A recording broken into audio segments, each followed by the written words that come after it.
Hi, I'm Dr. Melissa Magnuson, and this is Lessons Across Species.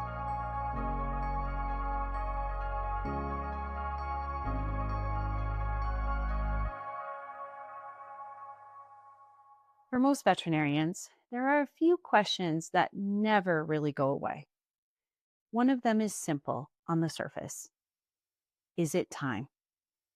I hear it from families caring for aging pets, pets with arthritis, pets with cognitive decline, pets whose bodies don't work the way they once did. Recently, I've been thinking about that question because of a dog named Amari. Amari is 18 years old. His owner carries him into the hospital because he can no longer walk on his own. His back legs just simply don't work. He needs help with his daily life. His owner cleans him, transports him, and manages challenges that many people would find very overwhelming. When people see a patient like Amari, they naturally start asking questions about quality of life. Veterinarians do too, and sometimes the answer isn't obvious. Amari reminds me of someone else, my grandmother, living to be 97 years old. Near the end of her life, she used a wheelchair. Her memory wasn't reliable anymore, and she frequently mixed up family members' names. She often called my father by her brother's name and then laughed when she realized her mistake. By most clinical definitions, she was highly dependent on other people, but she still loved her morning coffee. She loved conversation. She loved visits, and she laughed often. And she seemed genuinely happy to be alive. Every week I visited her and drank coffee with her, even though coffee was never really been my favorite thing. It wasn't really about the coffee. It was about connection. Looking back, no one questioned whether her life still had value simply because she needed help.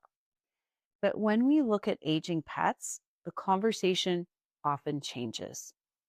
That difference has stayed with me. Across species, I see the same pattern over and over again.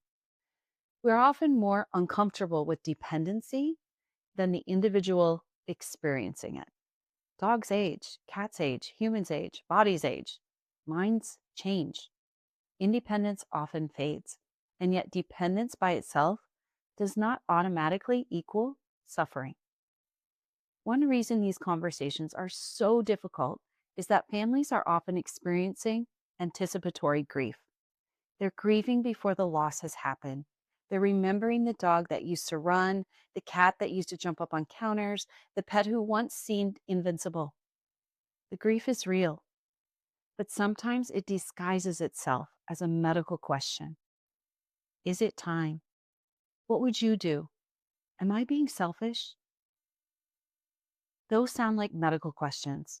Many times they're actually questions about meaning, responsibility, love, and values. As veterinarians, we have an important role. We can identify pain, we can assess mobility, we can monitor disease progression, and we can explain what we're seeing medically, but we don't own the final answer. That was a difficult lesson for me to learn early in my career. Medical expertise matters, but values matter too. Different families may look at the same situation and reach different conclusions. And sometimes both conclusions are reasonable. When I see Amari's owner carrying him into the hospital, I don't just see an elderly dog. I see devotion, commitment. I see someone choosing to continue showing up for another living being. And I think about my grandmother. I think about the cups of coffee. I think about the visits. I think about how care often asks things of us that aren't convenient and how we do them anyway. Love looks remarkably similar across species. So when people ask me whether it's time, I do my best to answer the medical part of that question. But I also remember that medicine can only go so far. Because maybe the most important question isn't whether independence has disappeared. Maybe the deeper question is whether connection, meaning, comfort, and dignity are still present. My grandmother got her files mixed up until the end. She still wanted coffee, she still wanted company, and she still laughed. Maybe the value of life doesn't disappear when independence does. Maybe that's the part we struggle to see.